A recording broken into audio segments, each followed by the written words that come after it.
Contestant number 11, Irene. Let me invite her to the stage.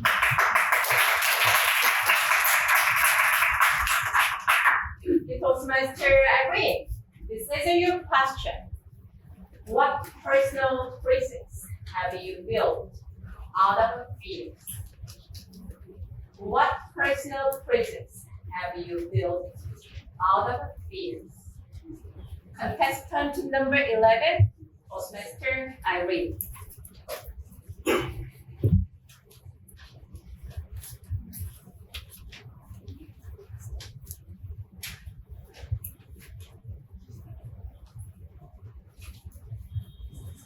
Ten years ago, I was in a really bad shape. I was in a hospital in ICU. The doctor was telling me something that was really important. They wanted to remove my only chance to be a mother. They wanted to remove the part of my body. I was so scared. I was feared. I didn't want that to happen because one of what I wanted is to become a mother. So what did I do? They gathered me in a meeting room, 10 experts, 10 doctors, explaining to me what they were about to do. And I was in a wheelchair, sitting, listening. And then I told myself, I can say something. I can say something to convince them that there is another solution to that. There is another alternative. I tried to speak with the most confidence. And I managed to convince them. It was hard, but I did.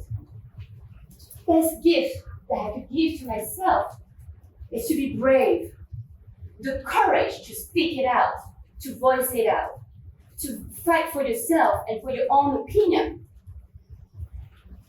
And so, 2 years after many struggles, this is what I got. A beautiful daughter, healthy. And that was the best present I could give myself, even though I was so scared, I was frightened, I was intimidated. You can be feared, but keep going, keep doing it. And the result will come. The gift that you can give to yourself is the best one once you can overcome that fear. Thank you.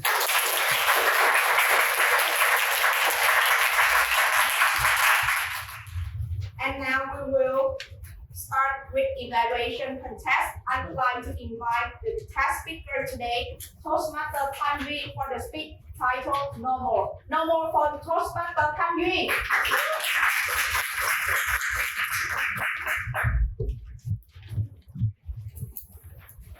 Happy New Year, everybody! How was your test? Is it fun? Yes. Was it special? Yes. Did you đem tiền về cho mẹ? Did you take tiếng về cho mẹ? Phém? Or did you bring bồ về cho mẹ? For me, nothing at all. My tech holiday was not very special.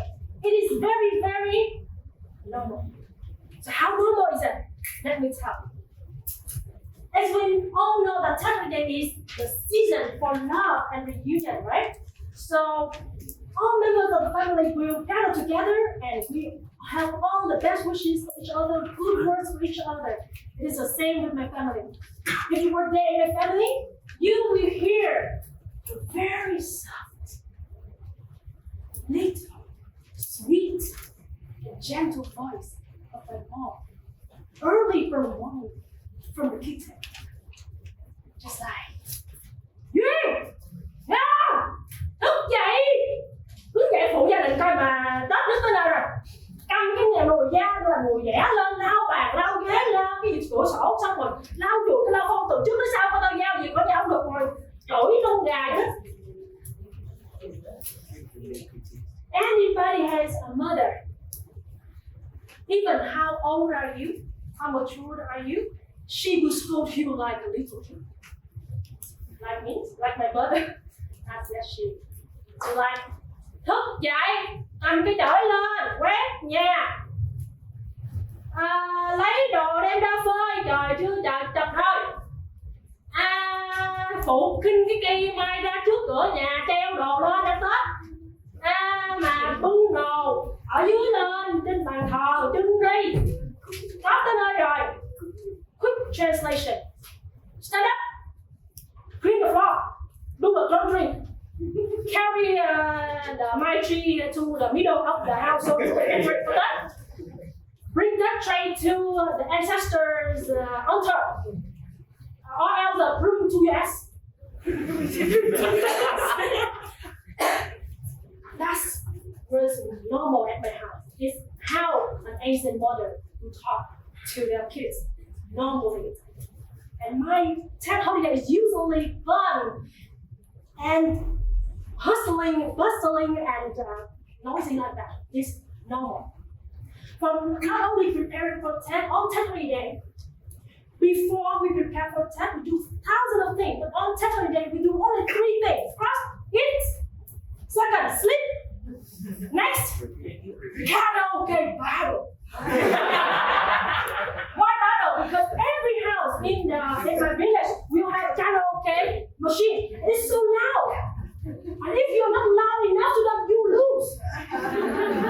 So I remember my father heard the noisy sound from the neighbor. So he decided to push the karaoke machine up to the front door and then directly to that house. And then our duty, me, my sister, and sometimes my mother, is to sing. We sing from pop song to sometimes ca cổ cải lương. We sing from Vietnamese song, sometimes to English song. We sing from modern song and to bolero song. And when we don't know what's next to sing, we sing whatever appears on the screen. I sing that song. When I'm singing, I finally, suddenly, a familiar melody appeared. And Papa is playing. It's very familiar. And at this time, the lyrics stick to my mind.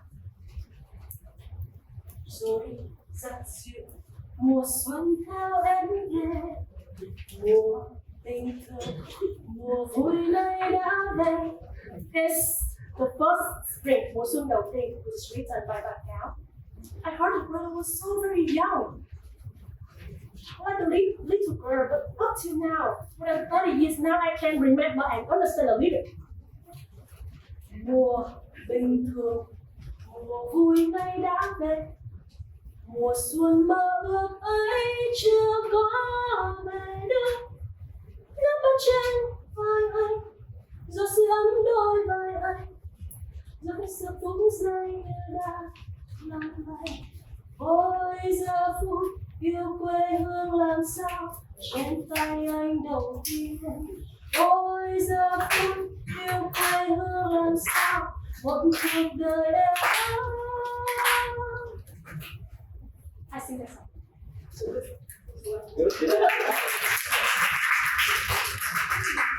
It is a song written about the first spring ever after the war began. And the first time ever I can understand the lyric that what is I have right now. The very normal spring, exactly what I have, normal spring with my family member. Is exactly what people in the world desire to have. They can sacrifice with blood, even their life, to have it. Sometimes they don't have enough luck to sense it right now. But I have done more than 30 years to have that blessing, but I didn't recognize it. I look around with the pirate blossom flower in my family and peace. Firstly, I feel regret for myself why I recognize it so late. After that, I feel so loved this life. I have my family to be with. We reunite. We have this holiday together in peace. But not very long later, immediately, I stopped for a while and then from happiness I turned to fear. Because when I looked at my mother, I recognized that she became weaker and weaker after day. Her legs become weaker. She could not walk well anymore. So when she walked for a very short distance, she needs to sit down and rest. Because of the severe backlash, she cannot sit for long to make the sticky rice anymore. She has high blood pressure, so she's always had headache every day. And if she skipped the medicine for a day, it's very easy for her to have a stroke.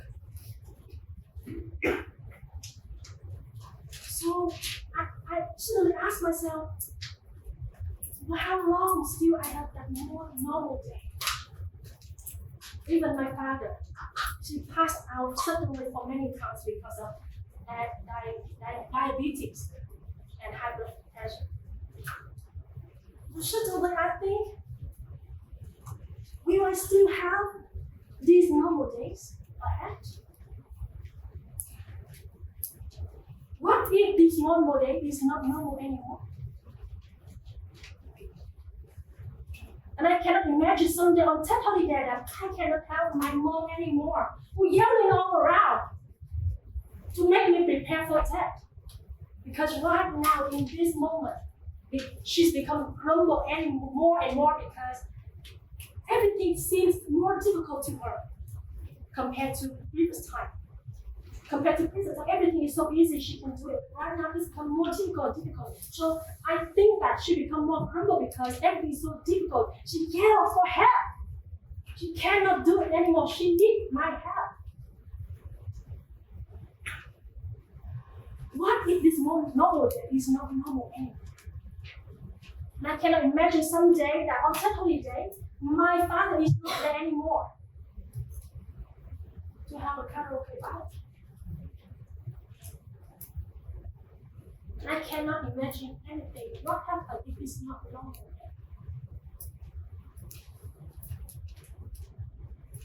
And it's become worse. Only 2 weeks ago, my uncle, my beloved uncle, who I consider my second father, passed away because of a sudden car accident. And this big loss yelled to me again, really appreciate this normal because itself is a blessing. So ladies and gentlemen, in our life, we tend to get more and more blessings by going out there, get more things and success. But when the older we get, the more we recognize that life is a subtraction. And here, now, the normal thing, the normal moment itself is a blessing. To compare to people who have toothache, who can eat, can think, can sleep. If they can sleep, it is normal. Sleep is normal. Itself is a blessing. To the people who is the patient of COVID-19, only can breathe normally, itself is a blessing. To people who face with the world, only bones and death and blood, a very normal, peaceful spring that we have like today is a miracle. And a normal spring, normal death that we have together with our beloved family today is, it seems normal as a sin, it's not normal at all, it's a blessing. So, let's embrace it now, before it's too late. Ladies and gentlemen, it's New Year, Lunar New Year. Besides all the best wishes out there for you, I have one more best wishes for you. That is a blessing of normal. Thank you. Now, please give the big applause for our third contestant, Toastmaster Irene.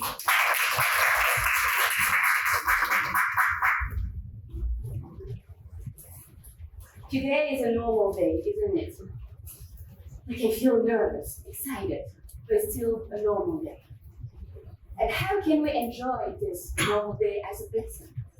That was this message from the speech of the test speaker. And what I really like about it is how she brought it with a lot of humor. The story here is very relatable to the audience here, which is like, let's say 95% of Vietnamese. And so everyone has experienced the text. And the second way of like connecting with the audience is through humor. She makes us laugh, she entertained us, she sing for us. She was like a real performance. And like that, because we laugh, it's the connection, it's the bonding, it's because we have something in common. And she really excelled at this in her speech. What I also really like is, of course, her body language, super dynamism. She uses also very well the vocal variety.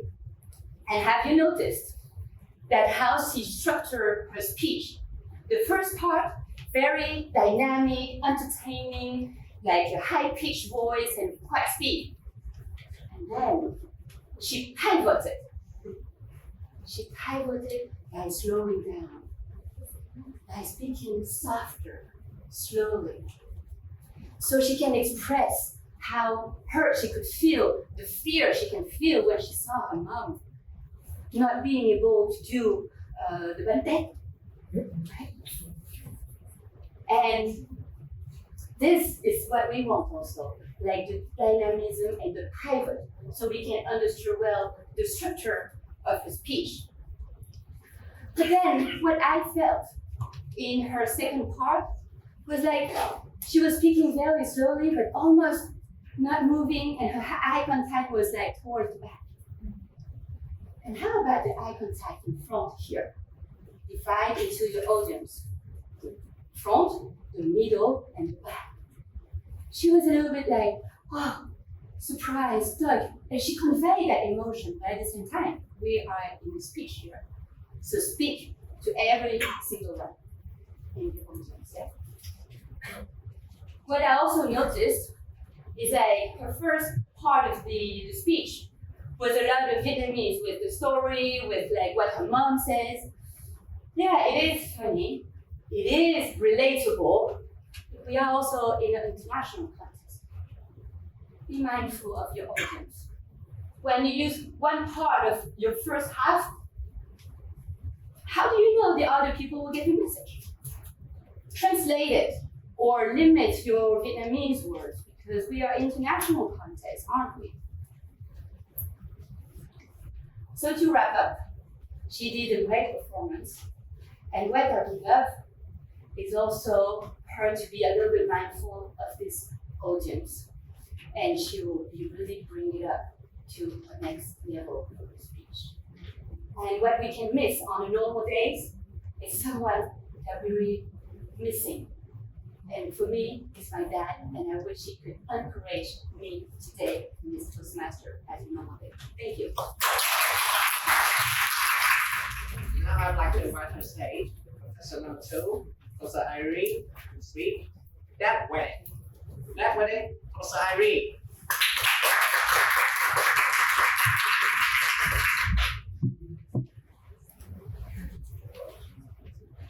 You know that feeling when you buy something online and it arrives completely different from what you expected? Yep, that was my relationship. I pictured sparkles, excitement, hope, and then it's a heartbreak. It's not I can call the customer service and say, hey, I'm unhappy. Can I have an exchange, please? No, I had to deal with my broken heart. And how do we handle our dark tunnel of pain? I could have done the blaming. It's your fault if I'm hurt. Now it's my turn to make your life difficult. But I know that if I do that, it will make my pain even darker and deeper. So instead, I choose to find the light. I choose to move on. I choose to lead the change first. And last November, there were a magnificent celebration by the river of Saigon. Hundreds of roses, champagne, sparkles. Everyone was having a good time, and I wore this dress with my high heels for that special night. A night that will open a new page. My daughter and I, we were invited to a wedding. Everyone was having a good time, laughing. It was a beautiful wedding until they were called for attention. Ding, ding, ding, ding, ding, ding.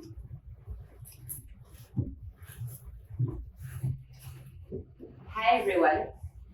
For those who don't know me, my name is Irene, and I am Ludovic's ex-wife.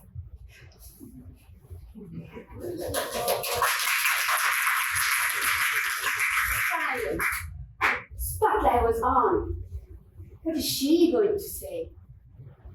Well, first, I was very happy to be among the guests to celebrate the love and welcome the new bride into her life and her role as the stepmother of my daughter. Long before I met her, I set the intention that my ex will find happiness, harmony, and balance. I wish that he'll find someone that would love our daughter as much as we do. Someone that is caring, fun, and trustworthy. Someone that understands the concept of putting the kid first. Someone that is patient and is willing to share the co-parenting journey that is positive and smooth. And that took us years to build. Someone that I can have a nice meal and a good time together. And now that I met her, it's beyond my expectation, and I wanted to thank her, but not trying to replace me, but instead being unique in our heart. So dear Toastmasters and guests, let me ask you, is it weird to attend your ex-partner's wedding? Yes. Thank you for sharing. Well, to me, it's not weird if we both moved on and have a neutral relationship. And it can take years because we can still feel hurt from the mistake we did in a relationship or the negative impact. So we need time to heal. And once we heal, we can give back. On that night, there were many people that I didn't know. They came to me and they shared how positively they felt, how emotionally. I didn't expect that at all. Because for me, establishing a positive connection with her, that was the very first step to lead that change. We can't control what is happening into your life, a divorce, drama, a disease. But we can always control how we respond to it, how we treat people. How can we expect for someone to love and care for children if ourselves we don't open our heart for kindness and generosity? How can we expect someone to be nice to us if ourselves we keep on blaming them? Be what you wish others to do, and you get to lead that change first. Because it's the only way you can attract what you desire. What I wish is a peaceful mind. Not only for me, but it's for my children and for all the parents. But try to change a little bit of your mindset. Just a little bit every day. Even if it's hard, even if it's difficult, even if you feel frustrated, even if you may not get the return. But you will. You will. The world can only change if you start changing yourself first. So ladies and gentlemen, my love relationship didn't work out. But I chose to be that change and have a different mindset to succeed this new type of relationship. And this dress that I wore for that wedding, I didn't buy it online, no. It was a gift from the new wife. Thank you.